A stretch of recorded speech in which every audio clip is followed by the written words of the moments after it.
हाँ चलो, तो फिर हम लोग आज फिर अपना एक क्लास स्टार्ट करते हैं। अभी लास्ट वाले लेक्चर में आप लोगों ने डायमेंशंस और किस तरह से हम लोग डायमेंशन निकालते हैं वो इम्पॉर्टेंट चीज़ें, डायमेंशन से रिलेटेड और इम्पॉर्टेंट डायमेंशंस भी आपने लास्ट वाले वीडियोस में देख ली होंगी, और मैं ऐसी उम्मीद करता हूं कि आपने वो सारी डायमेंशंस लर्न कर ली होंगी। नहीं लर्न की हैं तो एक बार फिर से देख लीजिएगा, तो जिससे आपको लर्न हो जाएगा। ठीक है, क्लियर। आज हम लोग बात करेंगे कि एप्लीकेशंस ऑफ डायमेंशंस। ठीक है, अभी डायमेंशंस के कुछ एप्लीकेशंस हैं, जैसे हमारे पास में पहला वाला एप्लीकेशंस है, फर्स्ट एप्लीकेशन है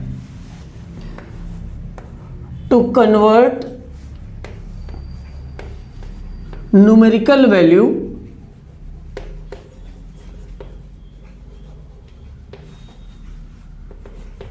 फ्रॉम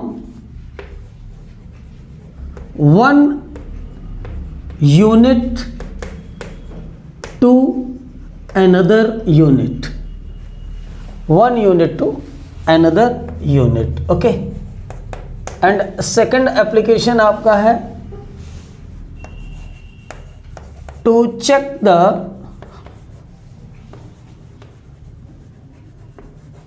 correctness of equations. अभी इक्वेशन से आप ये नंबर समझिएगा कि हम मैथमेटिक्स की बात कर रहे हैं। इक्वेशंस वो सारे के सारे होते हैं जो फिजिक्स में फार्मूले होते हैं, वो सभी के सभी डिफरेंट फिजिकल क्वांटिटी के बीच में रिलेशंस जो होते हैं वो सब इक्वेशंस ही होते हैं। तो हम यहाँ से ऐसे भी बोल सकते हैं कि to check the correctness of the equation, या फिर ऐसे कह सकते हैं कि रिलेशन बिटवीन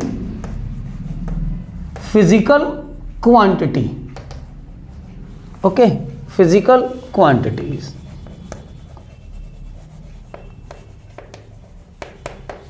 ठीक है, अच्छा, थर्ड वन इज अभी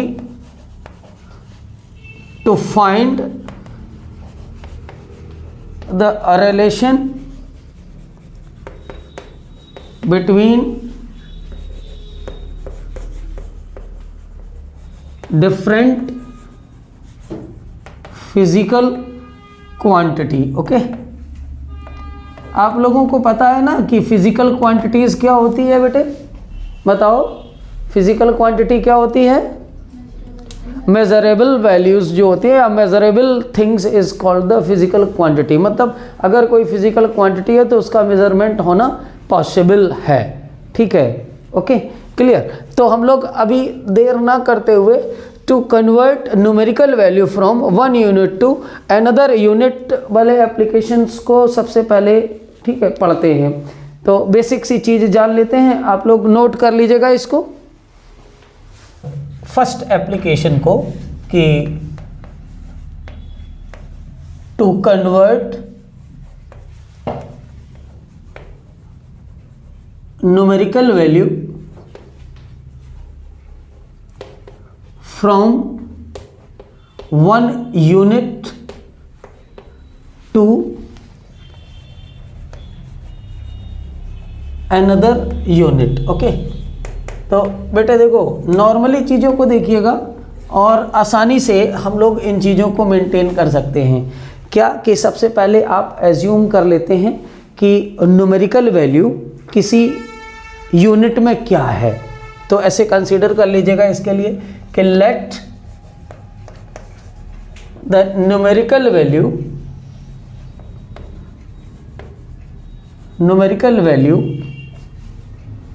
B n1 and unit is u1.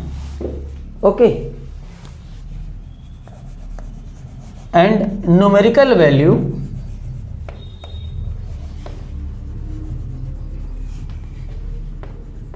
in another unit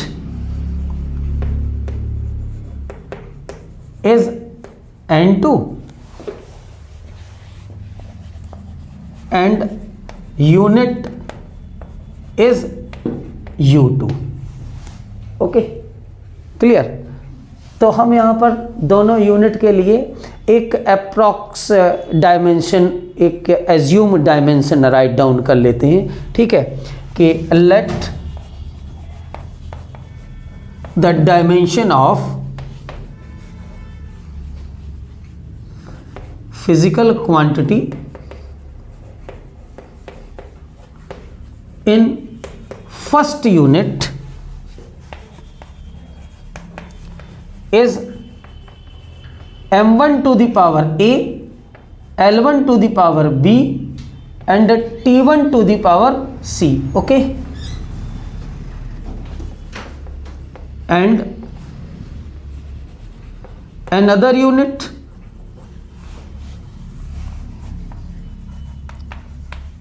is m2 to the power a. अब देखो बेटे, न्यूमेरिकल वैल्यू चेंज होते हैं, न्यूमेरिकल वैल्यू चेंज होते हैं, बट यूनिट चेंज नहीं होते हैं। डायमेंशंस को कभी चेंज नहीं कर सकते कि लेंथ को चाहे मीटर में मेज़र करें, चाहे सेंटीमीटर में मेज़र करें, चाहे किलोमीटर में मेज़र करें, बट डायमेंशन हमेशा लेंथ के लिए एल ही रहेगी। ओके, क्लियर, समझ रहे हैं, एल से अलग नहीं होने वाली है। ओके, तो ये हमारे पास आ गया m to the power a and l to the power b and t to the power c। Okay, clear. तो अब आपके सामने क्या गया कि ये हमारे पास में u1 के लिए आ गया, u1 is equal to m1 to the power a, l1 to the power b and t1 to the power c, और u2 इज इक्वल टू क्या आ गया बच्चे, m2 to the power a, l2 to the power b and t to the power c। Okay, clear. अब आप जानते हैं ना, ये चीज बहुत अच्छे तरीके से आपको मालूम है, ऐसा लिख सकते हैं कि we know that,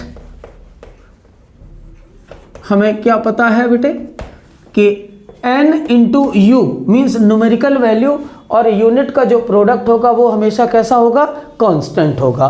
n into U is equal to constant. Okay, तो now n1 u1 is equal to n2 u2, ठीक है। n1 u1 की वैल्यू हम यहाँ से रखते हैं, तो ये हमारे पास है m1 to the power a, l1 to the power b and t1 to the power c, and n2 यहाँ पर भी रख लेते हैं m2 the power a and l2 to the power b and t2 to the power c। तो आपको किसी की भी वैल्यू फाइंड आउट, जैसे n1 गिवन है तो n2 पता करेंगे तो ये सारा इधर डिवाइड में आ जाएगा। तो आप ऐसे कह सकते हैं कि n2 is equal to n1 m1 to the power a, l1 to the power b and t1 to the power c divided by m2 to the power a, l2 to the power b and t2 to the power c। Okay, तो इसको आप और अच्छे से लिख सकते हैं, तो ऐसे बोल सकते हैं कि n2 is equal to n1 m1 upon m2 power a, l1 upon l2 to the power b and t1 upon t2 to the power c। तो आप इस तरह से आपके माइंड में यहाँ से एक चीज़ पता चल जाएगी कि थ्योरेटिकली आप किस तरह से एक यूनिट से दूसरे यूनिट की मैं वैल्यू किस तरह से फाइंड आउट करेंगे। न्यूमेरिकल वैल्यू हमें यहाँ पर पता करनी है एक यूनिट से दूसरे यूनिट में, तो इसकी हेल्प से हम लोग पता कर सकते हैं डायमेंशन से, ठीक है। एक लगे हाथों अगर आप ये एक स्क्रीनशॉट ले लीजिएगा और इससे हम लोग पता करेंगे कि एक क्वेश्चंस में अप्लाई करेंगे, इसके बाद देखते हैं क्या होता है। Okay, clear. वाला क्वेश्चन करते हैं, ठीक है। To convert 1 newton into dyne, ठीक है। तो अब मुझे पता होना चाहिए कि न्यूटन क्या है और डाइन क्या है। तो न्यूटन बेटे क्या होता है ना कि MKS सिस्टम में न्यूटन जो है ना MKS में फोर्स का यूनिट है, ठीक है।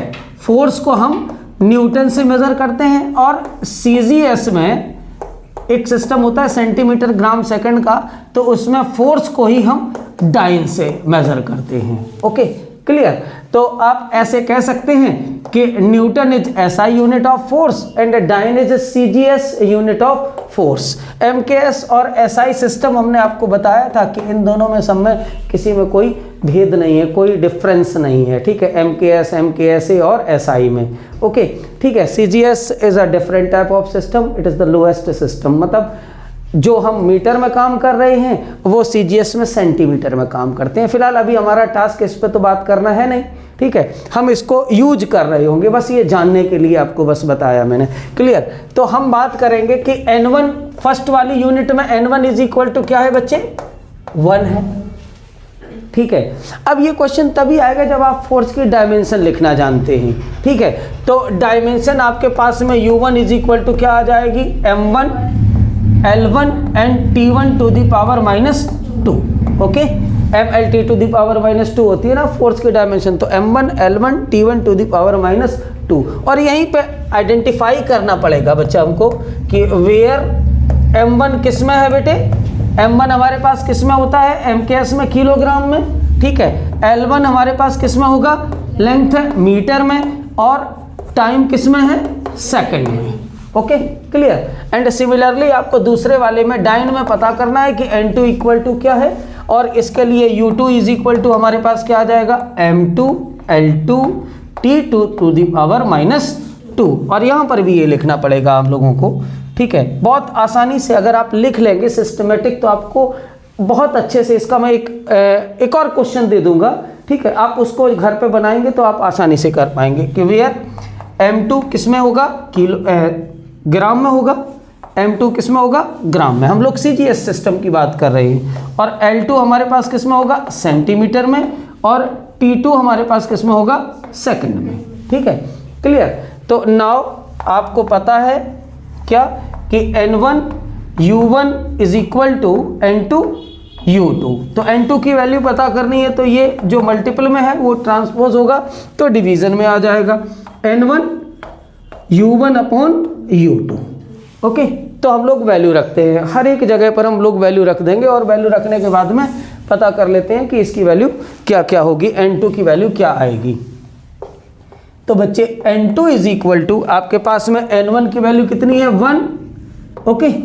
एंड U1 की वैल्यू कितनी है? देखो आपके सामने लिखा हुआ है, ठीक है। U1 क्या है? M1 L1 T1 to the power -2, very good. And M2 L2 and T2 to the power -2, very good, बहुत बढ़िया। तो अभी हम लोगों को क्या करना है कि यहाँ पर सबकी वैल्यूज को सेपरेट कर लेना है कि M1 अपॉन M2, पावर कुछ लगी नहीं है तो ये हमारे पास इस तरह से हो गया। क्लियर? ब्रैकेट लगा देते हैं, ओके। और ये हमारे पास में L1 अपॉन L2, यहाँ पर भी पावर 1 है, ओके। 1 को हम लोग राइट डाउन नहीं करते। यहाँ पर हमारे पास में क्या है? T1 upon T2 to the power -2, very good, बहुत बढ़िया। अब M1 किस में है बेटे? M1 आपने लिखा है ना किलोग्राम में, ओके। M1 kilogram. M2 किस में है बेटे? ग्राम में, ओके। तो ये हमारे पास हो गया ग्राम। क्लियर? अगले वाले में L1 हमारे पास मीटर में, L2 सेंटीमीटर में, और T1 भी सेकंड में है और T2 भी सेकंड में, पावर -2 लगी हुई है। 1 का मल्टीपल करने से कोई फर्क नहीं पड़ा। क्लियर? अब हमें क्या करना है कि हमें न्यूमेरिकल वैल्यू पता करनी है। तो किलोग्राम को ग्राम में कन्वर्ट करना आसान है। 1 किलोग्राम इज इक्वल टू 1000 ग्राम होता है।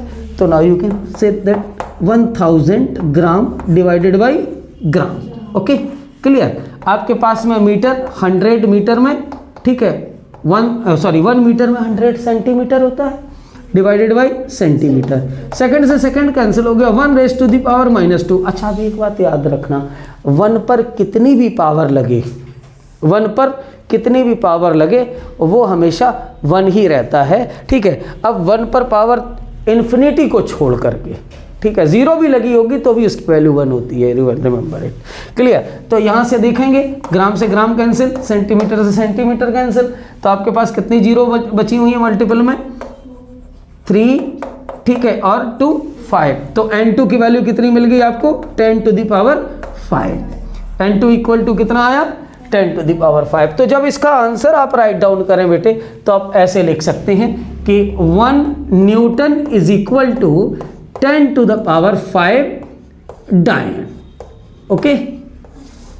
क्लियर? ये आपका आंसर हो जाएगा, ठीक है। जब ये वैल्यू पता चल जाएगी तो फाइनली लास्ट में लिखेंगे कि 1 newton is equal to 10 to the power 5 dyne. तो यहाँ तक इसको करिएगा। अब मैं आपसे ठीक है, लगे हाँ तो इसका एक स्क्रीनशॉट लीजिएगा और इसके बाद में मैं आपसे एक दूसरा क्वेश्चन क्रिएट कर दे रहा हूँ जिसको आप लोग खुद करेंगे। Okay clear. देखो दूसरा क्वेश्चन मैं लिख दे रहा हूँ, स्क्रीनशॉट ले लिया होगा आप लोगों ने। दूसरा क्वेश्चन मैं लिख दे रहा हूँ कि टू कन्वर्ट 1 जूल इनटू अर्ग। ओके, मीन्स यहां पर भी वही सीन है कि जूल जो है ना MKS में यूनिट है और अर्ग CGS में है। ये जूल जो यूनिट है वो वर्क का है, वर्क की यहां पर डायमेंशन यूज की जाएगी। क्लियर। और जब ये करके ले आएंगे तो आप मुझे बताएंगे। ठीक है, क्लियर। ओके, नोट कर लिया, कर लीजिए अच्छे से, बढ़िया सा। चलिए तो बात करते हैं क्वेश्चन नंबर 3 की। टू कन्वर्ट 9.8 मीटर पर सेकंड स्क्वायर इनटू किलोमीटर पर मिनट स्क्वायर। तो बेटे देखो, आपको जैसे पता है ना कि नॉर्मली आप जानते हैं इस चीज़ को कि ये हमारे पास में N1 इज इक्वल टू कितना गिवन है 9.8। Okay, and U1 is equal to dimension यहीं से मीटर पर सेकंड स्क्वायर मीन्स एक्सेलरेशन है, और डायमेंशन क्या होती है LT-2। तो आप U1 के लिए लिख रहे हैं तो L1 और T1। यहाँ पर तुरंत हमें लिखना होगा कि वेयर L1 किस में है बेटे, मीटर में। ओके, और T1 किस में है, सेकंड में। ओके, अगला N2 आपको पता करना है। ठीक है, and U2 is equal to आपके पास क्या आ जाएगा L2 T2 to the power -2। यहाँ पर भी ये आइडेंटिफाई करना होगा कि वेयर आपके पास में L2 किस में होगा। देखो यहाँ से पता चलेगा अदर यूनिट में L2 किस में आएगा, किलोमीटर में। ठीक है, एंड T2 किस में आएगा, मिनट में। Okay clear. इन्हीं चीज़ों को हम लोग याद रखेंगे और रखने के बाद में आगे चलते हैं। And now N1 U1 is equal to N2 U2, and you can say that N2 is equal to N1 into U1 upon U2। Okay, सभी की वैल्यू राइट डाउन कर दी जाए एक बार अच्छे से। ठीक है, क्लियर। मैं उम्मीद करता हूं कि आप लोगों को समझ में आ रहा होगा। N1 की वैल्यू हमारे पास में 9.8 है। ओके, यहां से U1 की वैल्यू हमारे पास क्या है, L1 T1 -2 एंड U2 हमारे पास क्या है L2 and T2 -2। Okay clear. तो ये हमारे पास आ जाएगा 9.8 L1 upon L2 into T1 upon T2 to the power -2। Okay clear. तो यहाँ से हम लोग वैल्यू रख लेते हैं सबकी। 9.8 L1 किस में हमने मेज़र किया है, मीटर में। ओके, और L2 किस में मेज़र किया है, किलोमीटर में। ओके, एंड नाउ T1 हमने मेज़र किया है सेकंड में और T2 मेज़र किया है हम लोगों ने मिनट में, पावर -2। ठीक है ना, क्लियर, समझ रहे हैं ना।